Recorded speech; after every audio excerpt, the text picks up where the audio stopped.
வணக்கம். சுரேஷ் அகாடமி டிஎன்பிஎஸ்சியோட பொது தமிழ் புதிய பாடத்திட்டத்தின்படி வெளியிட்டுள்ள புக்கோட ரிவ்யூ தான் பார்க்க போகிறோம்.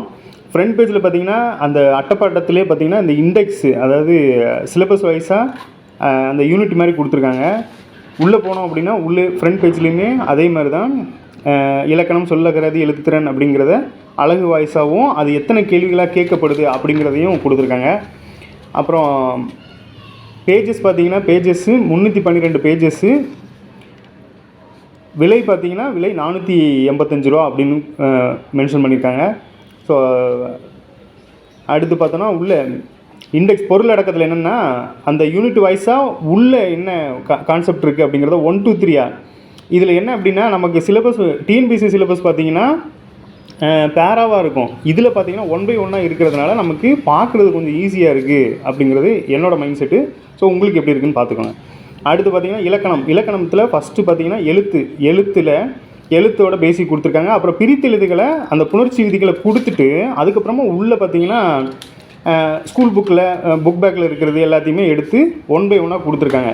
அதுலேயும் 2 பிரிவாக கொடுத்துருக்காங்க. என்னென்னா பழைய சமச்சீரையும் கொடுத்துருக்காங்க, புதிய பாடத்திட்டத்தின்படியும் கொடுத்துருக்காங்க. ஸோ இது எல்லாமே இதுவுமே ஒரு ஸ்ட்ரக்சராக பாக்ஸாக 1 by 1 இருக்கிறதுனால நல்லாவே யூஸ்ஃபுல்லாக இருக்கும். இதில் நம்ம எப்படி இதை படிக்கணும் அப்படின்னு பார்த்தீங்கன்னா நமக்கு தெரிஞ்சதெல்லாம் கொஞ்சம் இது பண்ணிவிட்டு தெரியாததை ஹைலைட் பண்ணி படிக்கிறது ரொம்பவே நல்லது. இது போக பார்த்தீங்கன்னா முந்தைய ஆண்டு வினாத்தெல்லாம் மென்ஷன் பண்ணி கொடுத்துருக்காங்க. அதுக்கு ஆன்சரும் கீழே கொடுத்துருக்காங்க. இந்த பக்கம் பார்த்தீங்கன்னா புத்தக வினாக்கள், புக் பேக் கொஸ்டின்ஸும் அதில் கொடுத்துருக்காங்க. ஸோ அதுவும் யூஸ்ஃபுல்லாக இருக்குது. இது போக பயிற்சி வினாக்களும் தனியாக கொடுத்துருக்காங்க. அதையும் கூட நம்ம யூஸ் பண்ணிக்கலாம்.